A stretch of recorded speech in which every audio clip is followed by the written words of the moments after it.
J'espère que vous allez bien, je suis désolé, mon téléphone était en train de charger, je ne suis pas à l'heure. On va passer tout de suite à tout ce que vous attendez depuis quelques jours maintenant avec toute cette histoire de sorcellerie dans la télé-réalité, etc. Mais avant, je tiens quand même à dire que même si je vais vous dire la personne qui a fait tout ça sur tous ces candidats-là, elle n'est pas seule à avoir fait ça, j'en ai capturé d'autres et leur heure arrive très prochainement. Vous inquiétez pas, ne vous soyez pas trop contents parce que tous les influenceurs regardent cette story, je vous le dis, hein, tous snap. Il y a toute la planète qui regarde cette story, donc je vous le dis, soyez pas trop contents derrière vos téléphones. Certains qui ont des choses à se reprocher. Ok? Bon, vas-y, c'est parti. Alors, on va commencer déjà par le début. Comment cette histoire est arrivée dans mes mains? À la base, je ne sais pas si vous vous souvenez, j'avais parlé d'une personne de télé qui était même animatrice, etc., qui s'était mariée avec un milliardaire, pour pas la citer. Et elle avait fait appel aux sciences occultes, etc., à des fins personnelles pour que le mari tombe amoureux d'elle et qu'il ne la quitte plus pour l'argent, le succès, etc. Cette voyante-là, j'étais en contact avec elle et je vous avais posté des audios, etc. Suite à ça, cette même voyante m'a contacté pour me dire, voilà, il y a une autre voyante, entre guillemets, qui agit sur les réseaux sociaux. C'est, entre guillemets, c'est dangereux parce que ça, c'est une voyante, entre guillemets, avec une morale, tu vois, genre ouais, moi je touche pas aux petits enfants, les trucs comme ça, etc. Sauf que elle est sur les réseaux sociaux, elle fait des pubs avec des influenceurs et elle fait des dingueries. Suite à ça, je commence à mener mon enquête, etc. Je l'ai même eu au téléphone, cette fameuse Danao, je l'ai eu au téléphone, ouais, alors c'est comment, etc. Elle m'a dit, écoute, moi je peux pas te dire, je suis tenu au secret professionnel, etc. J'ai des contrats avec des gens, etc. Et plus je commence à creuser avec son entourage, etc. Et plus ça commence à être très très louche, très très sombre, très très noir.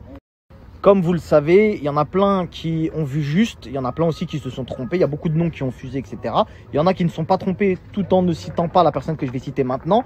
Les choses arrivent comme je vous l'ai dit en début de croussi. La personne qui a fait tout ça, c'est Carla. D'accord?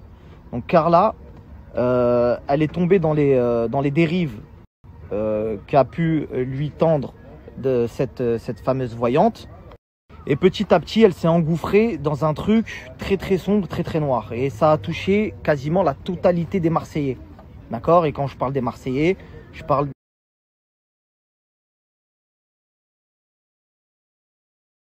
de Manon et Julien Tanti, je parle de Jessica et Thibaut, je parle de Maëva, je parle de tous les Marseillais, ceux que vous voyez en fait passer à l'écran, qui ont du succès.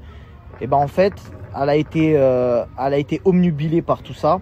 Elle a voulu vraiment briller plus qu'eux, quitte à employer des méthodes, comme vous l'avez vu, très très sombres, très très noires, immorales à souhait, et surtout à demander des choses, mais c'est inimaginable. Il est évident que je vais vous poster des notes vocales, des vidéos, etc. L'histoire commence quand Carla, elle n'était pas connue, elle connaissait déjà cette voyante. Elle lui a demandé d'être connue, ça a fonctionné. Ensuite, elle s'est mise en concurrence avec les autres meufs de télé-réalité. Donc la jalousie est arrivée et elle a fait appel à cette même voyante qui avait fonctionné avec elle anciennement pour commencer à leur faire du sale. Je ne sais pas si vous comprenez.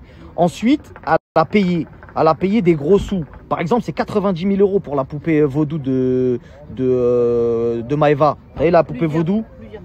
Ouais, il y a eu plusieurs poupées en plus sur Maëva, dinguerie. Mais le travail de Maëva, ça lui a coûté 90 balles. C'est-à-dire que cette histoire de trucs, ça s'est terminé en fait en soi-disant raquette. Je vous explique. À la base, elle a demandé des trucs. Elle a payé. Ensuite, Kevin, il l'a cramé. Kevin n'était pas au courant, miskin. Vous savez, Kevin, c'est une victime dans l'histoire. Il n'était pas au courant, le pauvre.